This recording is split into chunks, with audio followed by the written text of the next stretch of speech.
ఒకసారి దేవుడు మనకిచ్చిన ఈ శ్రేష్టమైన తరుణాన్ని బట్టి సంతోషిస్తూ ఈ ఉదయకాల కోడికలో ఈ ప్రత్యేకమైనటువంటి పర్వదినం, ఈ పరిశుద్ధ దినం, ఘనమైన దినం, దేవుడు మానవుడిగా మానవుల మధ్యన జీవించిన దినం, జీవించడానికి వచ్చిన దినం, ఈ శ్రేష్టమైన సమయాన్ని జ్ఞాపకం చేసుకుంటూ సంతోషిస్తూ ముందుకు సాగడానికి ఈ దినం మనమందరం మరొకసారి దేవుని సన్నిధిలో మోకరించుదాం. ప్రియ సహోదరుడా, సహోదరి, ప్రభు ప్రేమను బట్టి మరొకసారి మిమ్మల్ని అందరినీ ఆహ్వానిస్తూ ఉన్నాను. దేవుడు ప్రేమమయుడు, కృపామయుడు, సత్యస్వరూపి. ఆయన నీ కొరకు ఈ లోకంలోనికి వచ్చి తన ప్రాణము శిలువలో అప్పగించాడు. తన రక్తంలో ఆఖరి బట్టి వరకు చిందించి వేశాడు. ఆయన తన కొరకు తాను ఏమీ దాచుకోవడం లేదు, సమస్తము నీ కొరకు తాగుతాడు. అట్టి ప్రేమను ఎదురు రావడానికి మేము ఆలస్యం చేయదు. మరొకసారి ప్రభు ప్రేమను బట్టి ఈ స్థలంలో జరుగుతున్నటువంటి ఈ శుభకరమైనటువంటి శ్రేష్టమైన ఈ సంతోషకరమైన ఆరాధనకు ప్రేమపూర్వకంగా ఆహ్వానిస్తున్నాం. ప్రార్థనతో ఈ కార్యక్రమాన్ని ఆరంభించుకుందాం. ప్రార్థన చేసుకుందాం. మనమందరం చేతులెత్తి కొద్ది నిమిషాలు ప్రభువును స్తుతించుకుందాం. హల్లెలూయా, హల్లెలూయా, హల్లెలూయా. అందరూ చేతులెత్తి ప్రభువును స్తుతించుకుందాం. హల్లెలూయా, హల్లెలూయా, హల్లెలూయా, హల్లెలూయా, హల్లెలూయా, హల్లెలూయా, హల్లెలూయా. అందరూ నోరారా దేవుని స్తుతించండి. హల్లెలూయా, హల్లెలూయా.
నేను ఆమెను ఆశీర్వదించను, ఆమె జనములకు జనని ఇందును.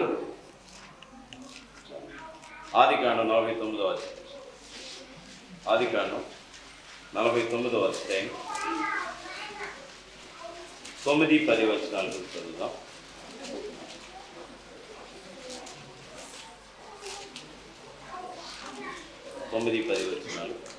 ఆదికాండం 49వ అధ్యాయం 9-10 వచనాలు. యూదా కొదమ సింహము, నా కుమారుడా, నువ్వు పుట్టిన దాన్ని తిని వచ్చితివి. సింహము వలెను గర్జించు ఆడ సింహం వలెను అతడు కాళ్ళు ముడుచుకొని పండుకొనెను. అతను లేపి వాడేవాడు షిలోహు వచ్చు వరకు యూదా యొద్ద నుండి దండము తొలగదు, అతని కాళ్ళ మధ్య నుండి రాజదండము తొలగదు. ప్రజలు అతనికి విధేయులై ఇందురు.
బెత్లెహేము ఎఫ్రాతా యూదావారి కుటుంబంలో నీవు స్వల్ప గ్రామమైనను నా కొరకు ఇశ్రాయేలును ఏలబోవాడిని నుండి వచ్చును.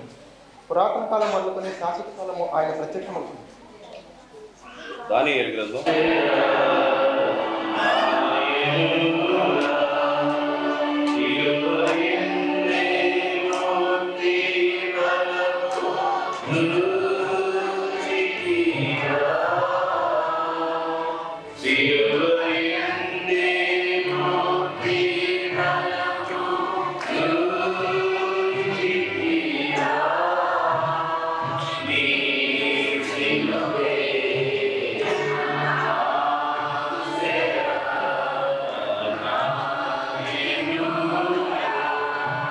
自由の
జన్మించినాయన మేము నాయన ప్రభు తండ్రి మా జీవితాల్లో నూతన జన్మ కలుగు చేస్తున్న మా పరమ తండ్రి ప్రభు ఈ లోకంలో సమస్తముగా మాకు మీరు నన్ను చెల్లించుకొచ్చున్నాను ప్రభు ఈ దిన పరిచర్యలో ఇప్పటివరకు మీరు నడిపించుకున్న విధానాన్ని బట్టి స్తోత్రం చెల్లించుకొచ్చున్నాను ప్రభు ముందున్న సమయంలో కూడా మీ దాసును మీరు మరుగుపరిచిన ఆయన మీరు మాట్లాడి నా ప్రభు ఇంకా రావాల్సిన బిడ్డను కూడా త్వరపెట్టి మీ సన్నిధికి నడిపించమని ప్రతిలాడుకొచ్చున్నాను ప్రభు దయగలిగించండి ప్రేమ కలిగిన రాజా ఈ ప్రాంతం దర్శించిపోవటం మీ చిత్తం కాకునైనా నా ప్రభు ఈ ప్రాంతంలోనైనా 85వ సంవత్సరంలోనైనా మీ దాసు ద్వారా సేవను ప్రారంభించిన ఆయన అయ్యా 91వ సంవత్సరంలోనైనా నా ప్రభు ఈ స్థలంలో ఆరాధన జరుపుకోవడానికి నాయన మీరు చూపించిన కృపను బట్టి ప్రేమను బట్టి వేరు చెల్లించుకుంటున్నాము ప్రభు దయగలిగిందండి ప్రేమ కలిగిన రాజా 91 నుండి 98వ సంవత్సరం ఆయన నా ప్రభు క్రిస్మస్ దినం వరకు ప్రభు నా తండ్రి ప్రతి క్రిస్మస్ ను మీరు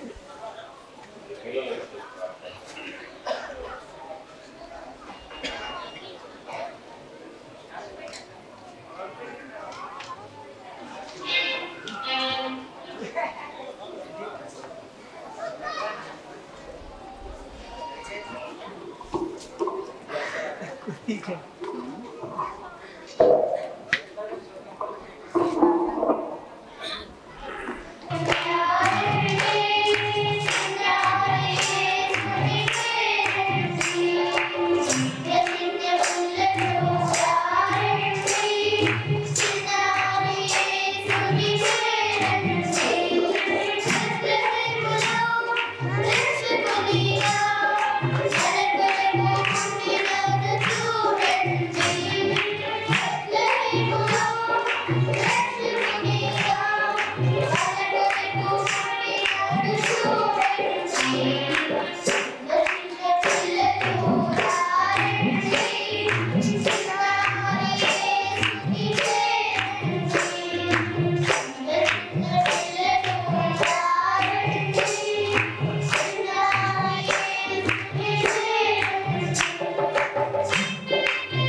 ప్రభావం యొక్క రాజు మీ అవతరణను మీరు జ్ఞాపకం చేసుకుని మిమ్మల్ని చూపించడం మాకు సహాయం చేశారు.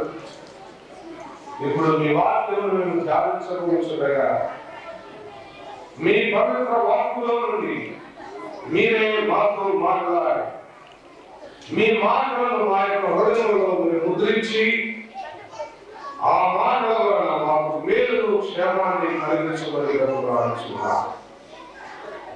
ఏదో ఆచారపరంగా ఏదో ఒక అలవాటుగా క్రిస్మస్ ఆచరించడం కాదు కానీ క్రిస్మస్ యొక్క నిజమైన అర్థాన్ని మేము గ్రహించిన వారంగా ఉండి క్రిస్మస్ నాడు మీద అవతరించిన యేసుక్రీస్తు మా హృదయంలో అవతరించి మమ్మల్ని మార్చగలిగినట్లుగా మాకు తగిన విధేయమును శ్వాసమును ప్రసాదించమని బ్రతిమాడుచున్నా. మాట్లాడుతున్న మీ సేవకుడు బలహీనుడు కనుక ఆయనను మీ శిరోచాటును మరుగుపరిచి మీరే మీ బిడ్డలతో మాట్లాడమని ఈ దినమునకును ఈ సమయమునకును ఈ కాలమునకును తగిన వర్తమానము హెచ్చరికలను మాకు అందించి మమ్మల్ని ఈ రోజున ప్రత్యేక రీతిగా దీవించమని మమ్మల్ని మేముగా వేదికలకు అప్పగించవచ్చు. మా కొరకు పరలోకము నుండి దిగి వచ్చి మా స్థానములో శిలువలో మరణించి మాకు నిత్య జీవమునిచ్చినకై మరణమును జయించి తిరిగి లేచి పరలోకములో సింహాసనం మీద ఆశుడై మా కొరకు మరల తిరిగి రాబోతున్న రారాజు యేసుక్రీస్తు ప్రభువారి పేరిట స్తుతించి ఆరాధించి అడుగుచున్నాము తండ్రి.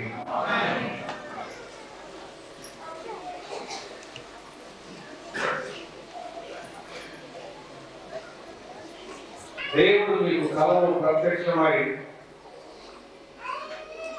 రేపు ఉదయకాలం నేను మీ ఇంటికి రావాలనుకుంటున్నాను, సిద్ధంగా ఉండు అంటే మీకు ఏమనిపిస్తుంది? ఎట్లా ఉంటుంది? ఎంత హడావిడిగా ఉంటుంది కదా. దేవుడు మీకు కలలో ప్రత్యక్షమై మిమ్మల్ని దర్శించి రేపు పొద్దున నేను మీ ఇంటికి రాబోతున్నాను, నువ్వు సిద్ధంగా ఉండు. ఎలా వస్తావు ప్రభావం? ఏం బట్టలు వేసుకుంటా, ఏ రంగు వస్త్రాలు వేసుకుంటావు? నేను గుర్తుపట్టగలిగింది ఎలాగా? ఎలా నేను గుర్తుపట్టగలను? నేను మరి వచ్చినప్పుడు నేను ఆహ్వానించాలి, లోపలికి తీసుకెళ్ళి కూర్చోబెట్టాలి కదా. అది నీవు అడిగినట్లయితే ప్రభు చెప్తాడు, అదే మరి ప్రత్యేకత. నేను ఎలా వస్తాను అనేది నీకు చెప్పను, కానీ రేపు ఉదయకాలం నేను ఇంటికి వస్తాను, నువ్వు సిద్ధంగా. మీరు అనుకుంటారు, అమ్మో అంత భాగ్యమా, అంత సంతోషమా? అందుకంటే ఇంకా భాగ్యమే ఉంది. ఈ క్రిస్మస్ నాడు జరిగింది కూడా అదే. క్రిస్మస్ గురించి ప్రభు నన్ను రక్షించిన ఆ రోజు నుండి ఈ రోజు వరకు నేను ధ్యానిస్తూనే ఉన్నాను, కానీ నాకు ఇంతవరకు ఏమీ అర్థం కాలేదని నేను ఒప్పుకుంటున్నాను. నాకు అర్థమైంది చాలా చాలా తక్కువ. దేవాది దేవుడు సర్వము కలగ చేసిన సర్వాధికారి అయిన ప్రభు ఆకాశమును సూర్య చంద్ర నక్షత్రములను భూమి అందరి సమస్తమును తన మాట ద్వారా నిర్మించిన ఆ అధినేత ప్రపంచానికే మహావతైన యేసుక్రీస్తు ప్రభువారు తన్ను తాను తగ్గించుకొని రిక్తులుగా చేసుకొని ఒక మానవ శరీరంలో తనను తాను విముర్చుకొని భూలోకానికి రావడం అనేది అది మన జ్ఞానానికి, మన మేధస్సుకు అందనంత ఉన్నతమైన విషయం అని నేను భావిస్తూ ఉంటాను. సరైనగా కారులో వెళ్ళడానికి అలవాటు పడిపోయిన వాళ్ళు ఏదో ఒక రోజు కారు లేదనుకోండి, ఆ రోజున ఆటో వచ్చిందనుకోండి, ఆటోలో కూర్చోవడానికి ఎంత ఇబ్బంది పడిపోతారో కదండి. కారులో వెళ్ళడానికి అలవాటు పడ్డారు కనుక మరొక వాహనంలో వెళ్ళడానికి ఇబ్బంది. ప్రభువారి సింహాసనం మీద కూర్చొని దివారాత్రులు రాత్రిలో వాళ్ళు దూతగణాలు ప్రభువును పొగుడుతూ ఉంటారు, ప్రశంసిస్తూ ఉంటారు. ఏమని? వర్తమాన భూత భవిష్యత్ కాలంలో ప్రభు సర్వాధికారి అయిన దేవుడు పరిశుద్ధుడు పరిశుద్ధుడు పరిశుద్ధుడు అని మానక రాత్రి మవళ్ళు 24 గంటలు సదాకాలము ఆరాధన దూతగణముల చేత స్తుతులు స్తోత్రాలు అందుకుంటున్న ఆ దేవాది దేవుడైన క్రీస్తు ప్రభు తనను తాను తగ్గించుకొని ఈ భూలోకానికి దిగవచ్చాడు అంటే ఆయన మనల్ని ఎంతగా ప్రేమిస్తే ఆయన అంతగా తగ్గించుకున్నాడో ఒకసారి మనం అర్థం చేసుకోవాలి. క్రిస్మస్ నాడు దేవుడు శరీరధారిగా ఈ లోకములకు దిగి వచ్చిన రోజు, దేవుడు భూమిని రక్షించిన రోజు, దేవుడు మానవులను చూడటానికి వచ్చిన రోజు, నిన్ను నన్ను పలకరించడానికి వచ్చిన రోజే క్రిస్మస్. నీతికి నాయకుడికి ఆయన వచ్చిన రోజే క్రిస్మస్. ఆయన తన సింహాసనం మీద అక్కడే కూర్చొని ఉన్నట్లయితే ఈ రోజున మనం ఇలాంటి సమకూడి ఆయనను ఆరాధించడానికి ఒక అవకాశం ఉండేది కాదే కాదు. క్రిస్మస్ అనేది దేవుడు మానవాళి కొరకు ఏర్పాటు చేసిన రక్షణ ప్రణాళికలో ఒక లింక్, ఒక ఘట్టం మాత్రమే. ఒక్క క్రిస్మస్లే కాదు, కానీ దేవుడు మానవుల కొరకు ఏర్పాటు చేసిన ఈ రక్షణ ప్రణాళికను మనం సంపూర్ణంగా అవగాహన చేసుకున్నట్లయితే క్రిస్మస్ అనేది ఎంత ఉన్నతమైన ఘట్టమో మనకు అర్థమవుతుంది. క్రిస్మస్ గురించి మొట్టమొదటి ప్రకటన ఎవరు చేశారు తెలుసా? ఎవరు చేశారు? వాళ్ళు ఇంకెవరు చేశారు? దూతలు. ఇంకెవరు చేశారు? ముందు మనం చదువుకున్న కొన్ని వచనాలు నేను చెప్పాను, చదివించాను. యేసుక్రీస్తు ప్రభు యొక్క రాక ఏదో అనుకోకుండా జరిగిన విషయం మాత్రం కాదే కాదు. ఆయనను ఈ లోకంలోనికి పంపించడానికి దాదాపు 4000 సంవత్సరాలు దేవుడు ప్రపంచాన్ని సిద్ధపరచవలసి వచ్చింది. 4000 సంవత్సరాలు.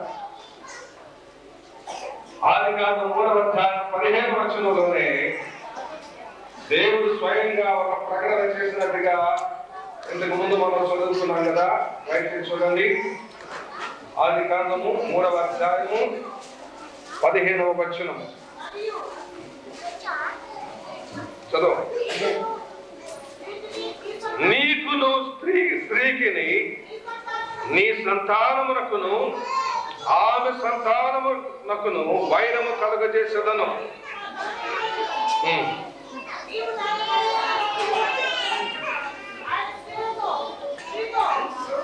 అంతవరకు దేవాది దేవుడు అలనాడు ఏదైనా తోటలో ఆదాము హవ్వలు పాపము చేసి దేవుడి నుండి తొలగిపోయిన ఆ సందర్భంలో దేవుడు వారిని దర్శించడానికి వచ్చినప్పుడు ఆయనే ఒక ప్రకటన చేశాడు. శాతాలతో మాట్లాడుతూ, శాతాలా ఎంత పనిచేసావయ్యా, నేను ఎంతో ప్రేమతో సృష్టించుకున్న మనిషిని పాపములోనికి నువ్వు నడిపించావు కదా, ఎంత పని చేశావు నువ్వు. ఈ విషయాలు మీరు చాలా జాగ్రత్తగా వింటే కానీ అర్థం కావు. మనసు పెట్టి వినండి, మనసు పెట్టి వినండి. ఈ కొద్ది నిమిషాల పాటు తర్వాత మళ్ళా పండగ.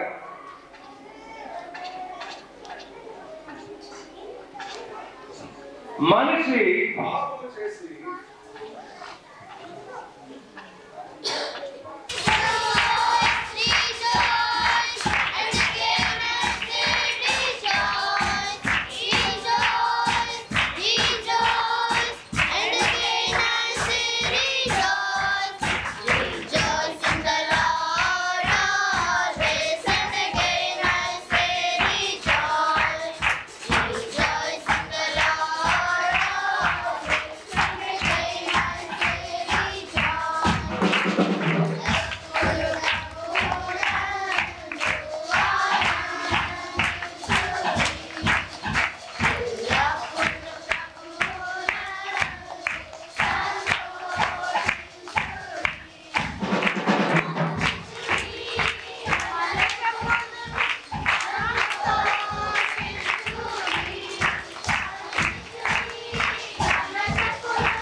పోలిక చొప్పున సృష్టించినప్పుడు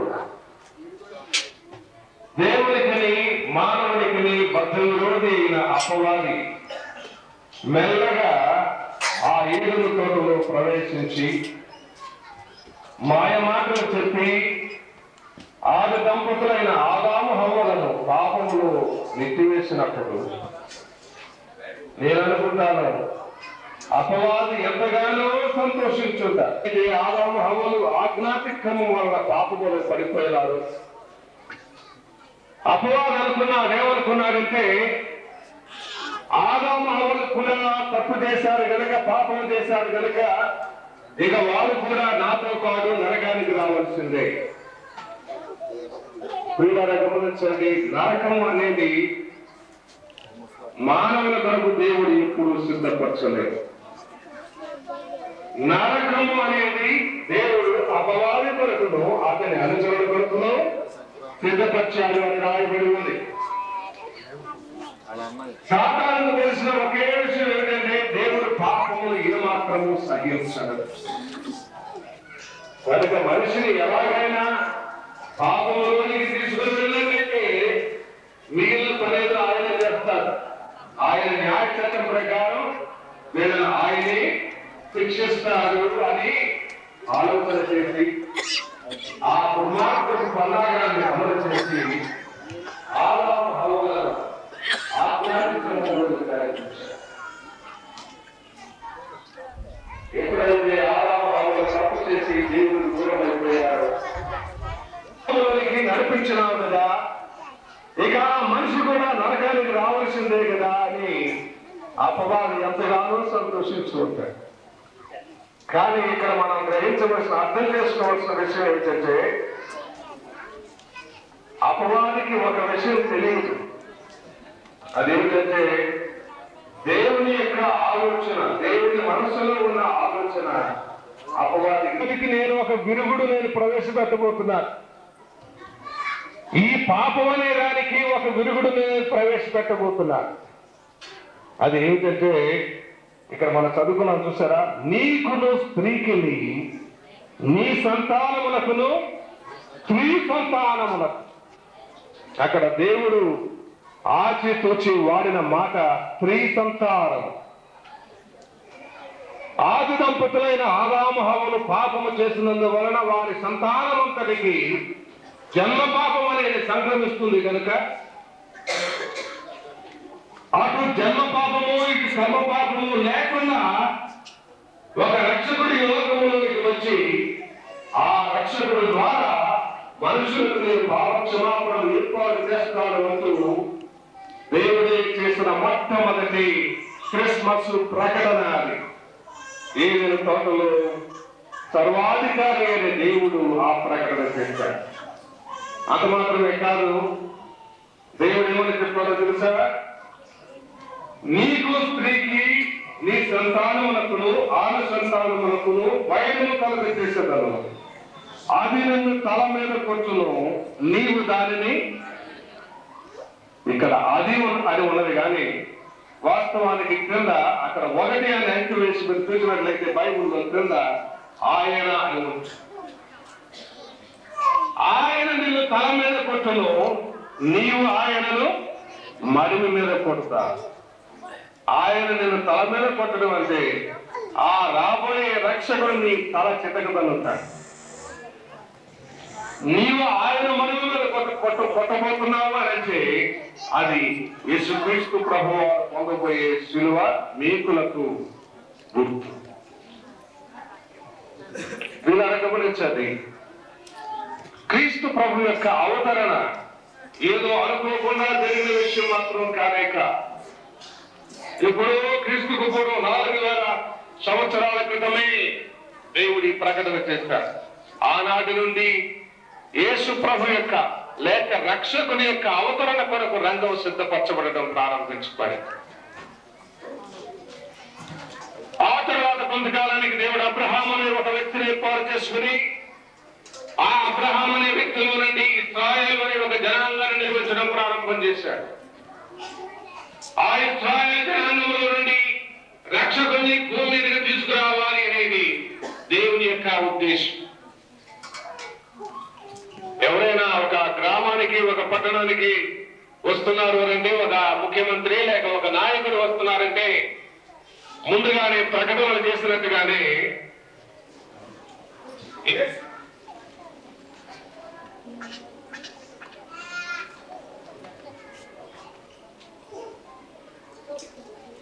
ప్రభువారి లోకమునకు రావడానికి ముందే సర్వాధికారి అయిన దేవుడు సర్వ ప్రపంచానికి అనేక విధాలుగా రక్షకుని యొక్క రాకను గురించి ముందుగానే తెలియపరిచారు. వాటిని మనము ప్రవచనాలు అని పిలుస్తూ ఉన్నాం. ప్రవచనాలు అనగా ఆ సంఘటన జరగడానికి ముందే కొన్ని వందల లేక వేల సంవత్సరాలకు ముందే ఆ విషయాన్ని ముందుగానే తెలియపరచడం ప్రవచనం. దేవుడు ప్రవక్తల ద్వారా యేసుక్రీస్తు ప్రభు ఈ లోకములోకి ఏ విధంగా అవతరించబోతున్నాడు, ఆయన ఎప్పుడు అవతరించబోతున్నాడు, ఎక్కడ అవతరించబోతున్నాడు, ఈ విషయాలన్నిటి గురించి ప్రభు ముందుగానే ఎంతో స్పష్టంగా తెలియపరిచారు. దేవుడు అబ్రహాముతో మాట్లాడుతూ అన్నాడు, నీ వంశములో నుండి రాజులను నేను పుట్టిస్తాను అని ఆయనకు వాగ్దానం చేశాడు. అంత మాత్రమే కాదు, నీ వలన సర్వ ప్రజలు, సర్వ జనాంగాలు, అన్ని దేశాలు, అన్ని ప్రజలు, అంతమంది ప్రజలు, ప్రపంచంలో ఉన్న జాతులు, సమస్త దేశములు నీ వలన దీవించబడతాయి అని ఆయన అబ్రహాముతో మాట్లాడుతూ అబ్రహాముకు వాగ్దానం చేశాడు. అంత మాత్రమే కాదు, అబ్రహాం వంశములో నుండి వచ్చిన యాకోబు అనే భక్తుడు క్రీస్తుకు పూర్వము 1859వ సంవత్సరం, అది ఒకసారి ఆదికాండం 49వ అధ్యాయం చూడండి. క్రీస్తుకు పూర్వము 1859వ సంవత్సరంలో యాకోబు తన మరణ పడక మీద ఉండి తన కుమారులను దీవిస్తూ యూదా దగ్గరకు వచ్చేటప్పటికీ కొన్ని ప్రత్యేకమైన మాటలు చెప్పినట్టుగా మనం చూడగలం. 49వ అధ్యాయము 10వ వచనం మాత్రం నేను చదువుతున్నాను. షిలోహు వచ్చు వరకు యూదా యుద్ధ నుండి దండము తొలగదు, అతని కాళ్ళ మధ్య నుండి రాజదండము తొలగదు, ప్రజలు అతనికి విధేయులై ఉండు. షిలోహు అనగా అది ఎవరికి చెందుతుందో అతడు వచ్చేంత వరకు అని అర్థం. ఆ రాజదండం ఎవరికి చెందుతుందో అతడు వచ్చేంత వరకు అనగా రక్షకుడు వచ్చేంత వరకు అని అర్థం. ఇక్కడ యాకోబు చెప్పిన ఈ మాటలను బట్టి రక్షకుడు యూదా గోత్రములో నుండి అవతరించబోతున్నాడు అనే విషయం కూడా స్పష్టమైంది. ఆ తర్వాత సంఖ్యాకాండంలో నుండి మనం వచనం చదువుతున్నాం కదా, చూడండి. సంఖ్యాకాండం 24వ అధ్యాయం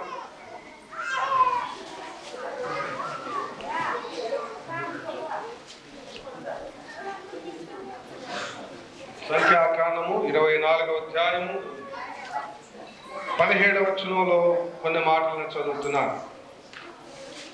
ఆయనను చూచుచున్నాను కానీ ప్రస్తుతమున ఉన్నట్టు కాదు, ఆయనను చూచుచున్నాను కానీ సమీపమున ఉన్నట్టు కాదు. నక్షత్రము యాకోబులో ఉదయించును, రాజదండము ఇశ్రాయేలులో నుండి లేచును. ఈ మాటలు ఎప్పుడు చెప్పబడ్డాయో తెలుసా? యేసుక్రీస్తు ప్రభు ఈ లోకములో అవతరించడానికి 1500 సంవత్సరాల పూర్వం చెప్పబడ్డాయి. మాట 1500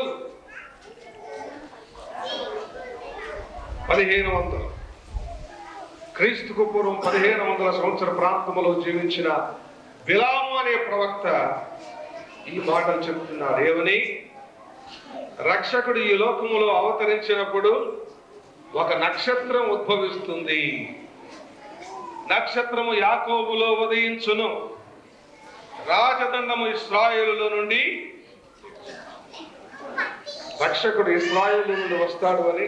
అంత మాత్రమే కాదు, ఆయన అవతరించిన ఆ క్షణమున లేక ఆ దినాన ఒక నక్షత్రం కూడా, ప్రత్యేకమైన నక్షత్రం ఉదయిస్తుంది అని కూడా దేవుడు ముందుగానే తన ప్రవక్తల ద్వారా సెలవిచ్చాడు.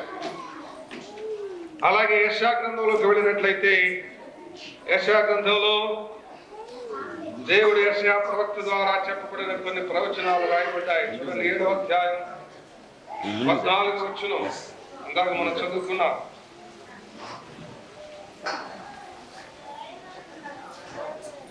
ఈ మాటలు మీరు చాలా జాగ్రత్తగా వినాలి, ఈ మాటలు మీ మనస్సుల్లో ఉంచుకోవాలి.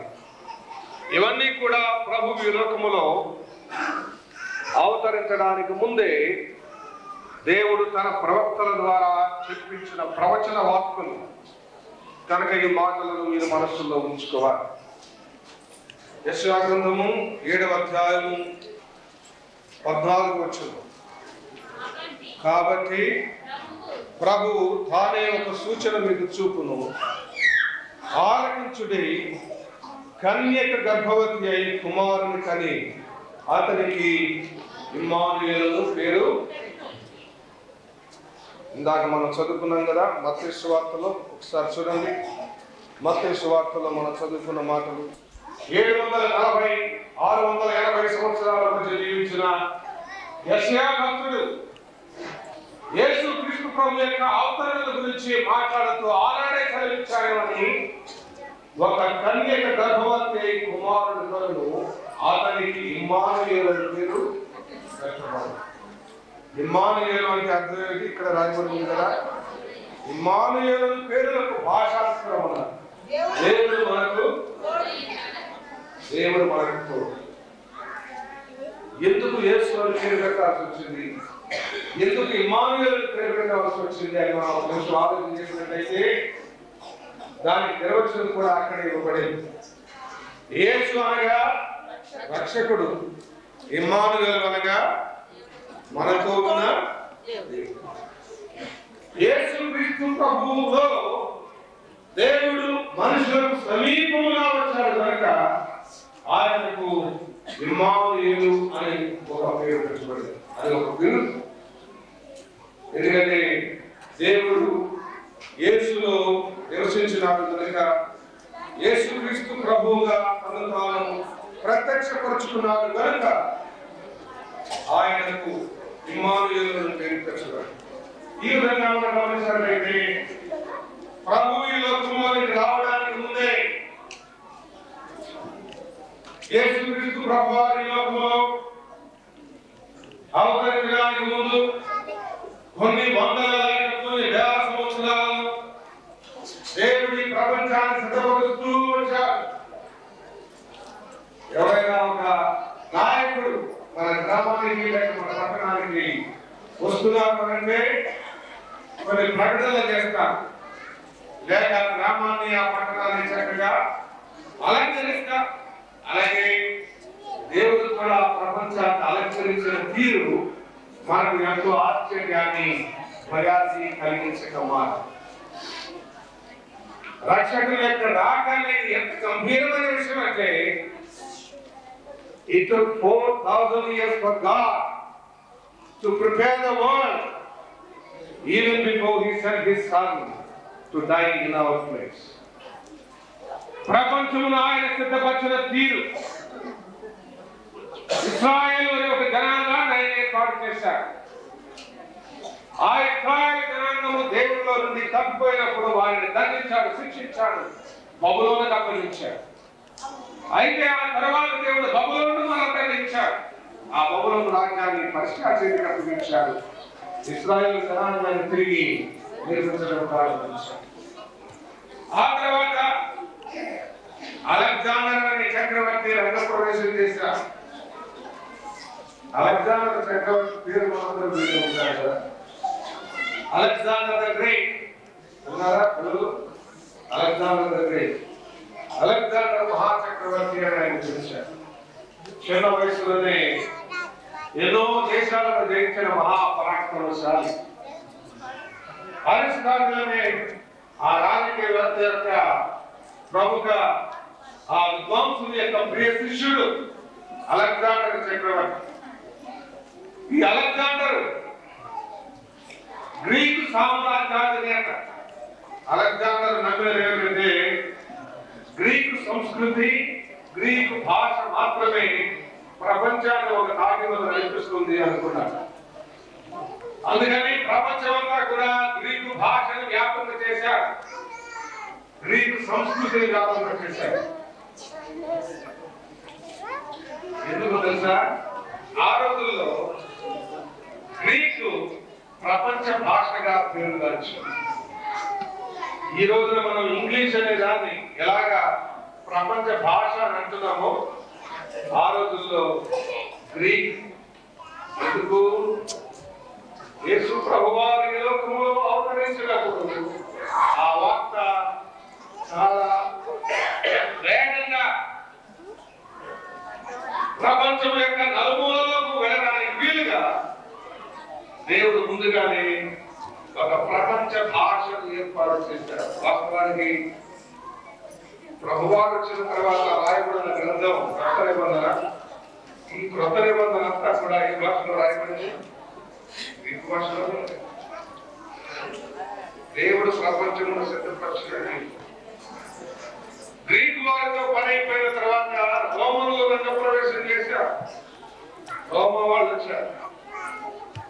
రోమన్స్ ప్రపంచ వ్యాప్తంగా రోడ్లు, రవాణా సౌకర్యాలు అభివృద్ధి చేశారు.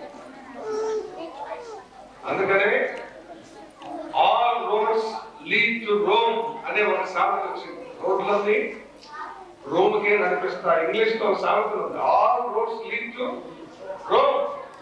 ఇంగ్లీష్ లో ఒక సామెత.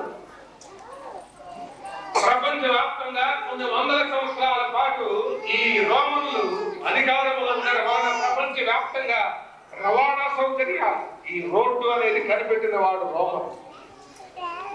ఎందుకు కనిపెట్టాడు అనంటే ప్రభువారి లోకములో అవతరించిన తర్వాత ఆ శుభవర్తమానం ప్రపంచమంతా వేగంగా వెళ్ళడానికి దేవుడు ఇశ్రాయేలు ఏర్పాటు చేశాడు.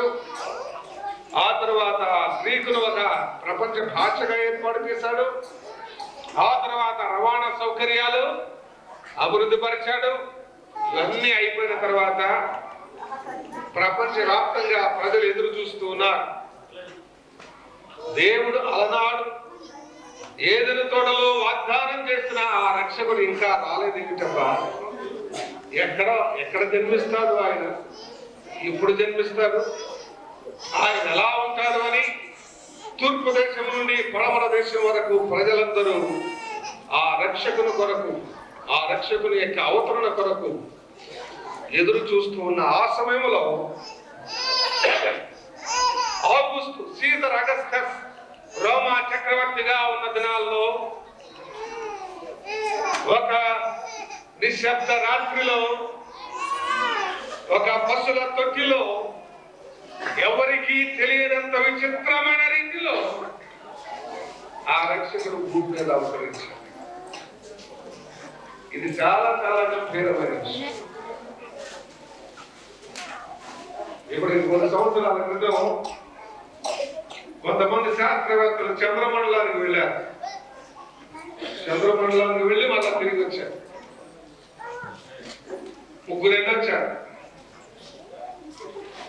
నీల్ ఆర్మ్స్ట్రాంగ్, ఆయనతో పాటు మనకిద్దరు ముగ్గురు కలిసి చంద్రమండలానికి వెళ్ళి అక్కడ కొన్ని గంటలుండి అక్కడ ఉన్న రాళ్ళు రప్పులను ఏరుకుని పరిశోధన చేయడానికని అవన్నీ మూటలు కట్టుకుని భూమి మీదకి తీసుకొచ్చి వాళ్ళందరినీ ఒక చోట తెచ్చి ఒక సన్మాన సభలో వారిని పొగుడుతూ ఉన్నారట. చాలా మంది వారిని ప్రశంసిస్తున్నారు. ఏమని? అయ్యా, మీరు చంద్రమండలం దాకా వెళ్ళొచ్చారు, చంద్రమండలానికి వెళ్ళి మళ్ళా తిరిగి భూమి మీదకి వచ్చారు, ఇది చాలా గొప్ప విషయం అని.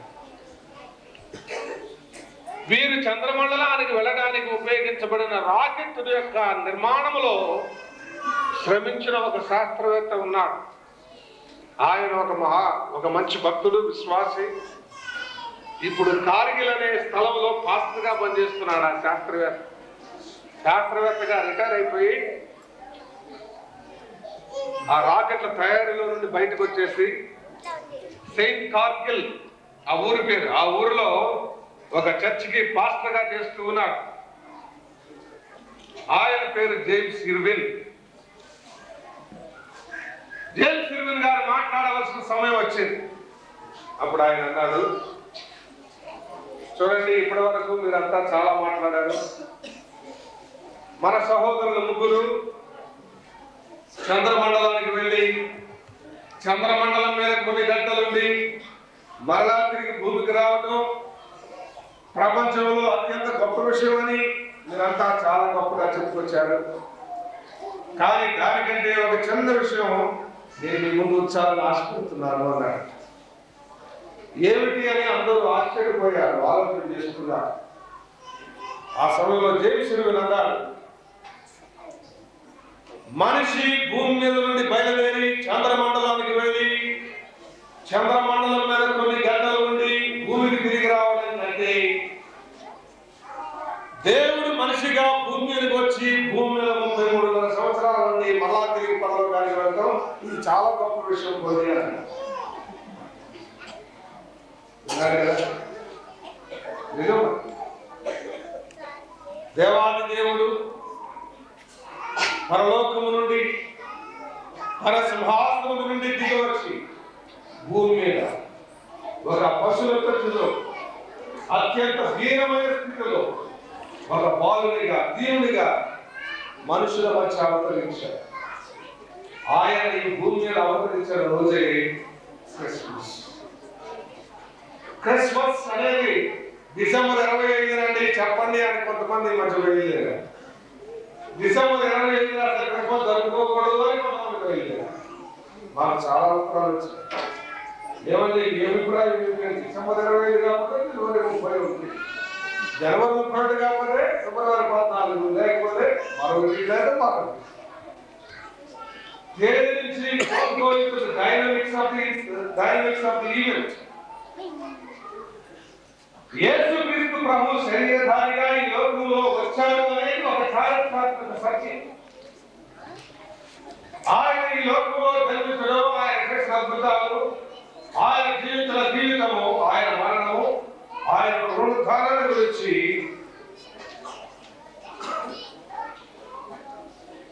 ఆయనను ప్రేమించిన వారే కాదు, ఆయనను ద్వేషించిన వారు కూడా ఆయన గురించి రాశారు. కనుక ఈ రోజున యేసుక్రీస్తు ప్రభు రావడం అనేది అది ఒక చారిత్రాత్మక సత్యంగా ప్రపంచం ఎదుట నిలబెట్టబడింది. అందుకని ఈ రోజు మనందరూ ఆ ప్రభు యోగములకు వచ్చిన ఆ శుభదినాన్ని జ్ఞాపకం చేసుకుంటూ ఆయన ఆరాధిస్తున్నా, ఆయన పూజిస్తున్నా. అయితే క్రిస్మస్ నాడు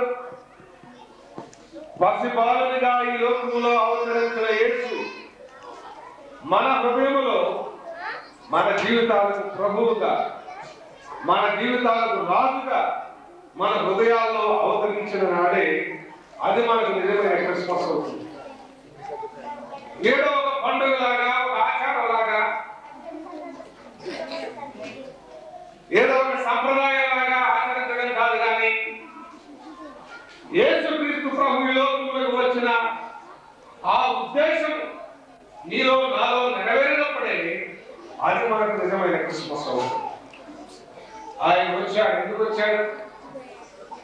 ఆయన ఈ లోకములో ఒక రాజుగా ఉండడానికి రాలేదు.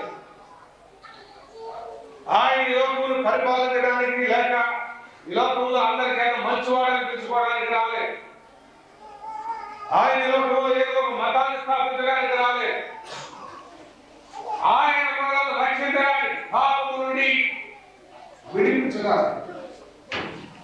అందుకని ఆయనకు యేసు అని పేరు పెట్టబడింది. యేసు అనగా రక్షకుడు, నిన్ను నన్ను రక్షించేవాడు. అసలు ఎందుకు కావాలి రక్షకుడు? మనల్ని మనం రక్షించుకోలేము కనుకనే ఒక రక్షకుడు మనందరి మానవ జాతి యావత్తు కూడా పాపముతో చెడిపోయేది కనుక పరలోకము నుండి దేవాది దేవుడి దిగి రావాల్సి వచ్చింది. అందుకని ఆయన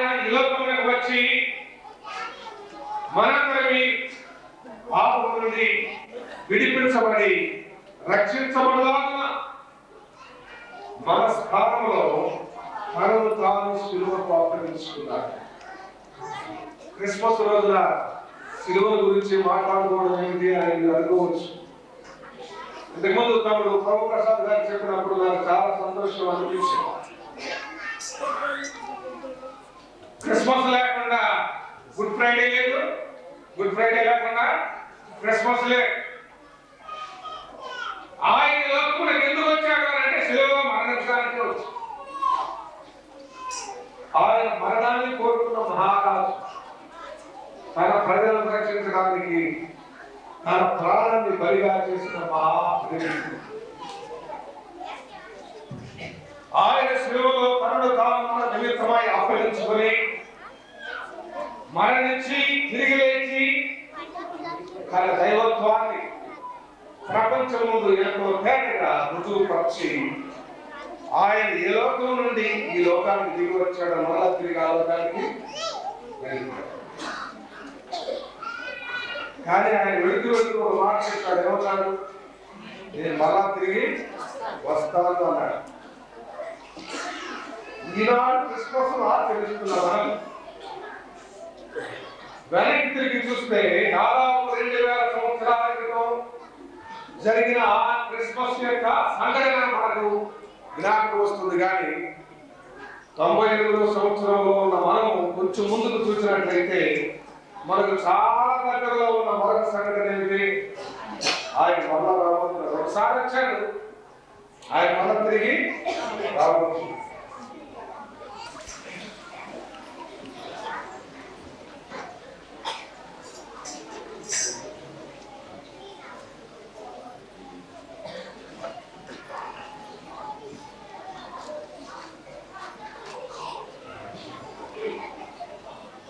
ఒక నిమిషం వచ్చిన ప్రార్థన చేసుకున్నాము. ప్రభువాకు మరలా తిరిగి రాబోతున్నావు నాయన. ఈ క్రిస్మస్ సంతోషాన్ని అనుభవిస్తున్న మేము మీ రాకడ కొరకు సిద్ధపడిన వారముగా ఉండడానికి సహాయం చేయి అని ఒక చిన్న ప్రార్థన చేసుకుని మనము ముందుకు సాగుతాం.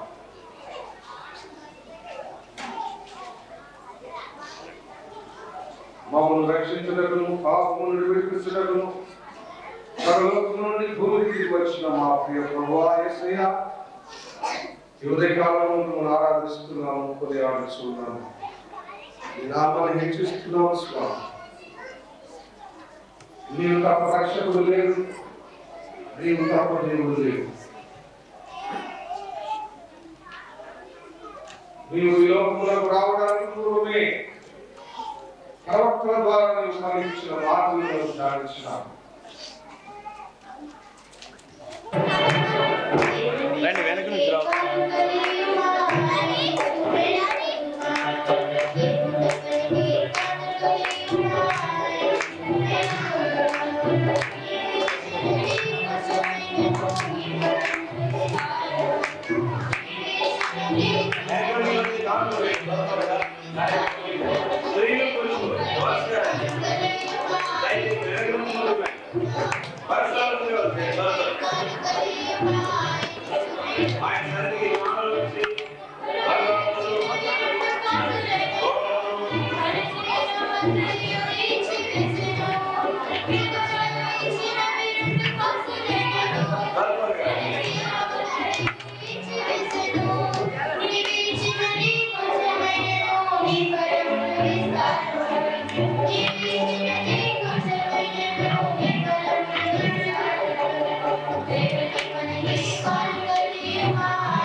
మోకరించండి, ప్రార్థన చేసుకుందాం.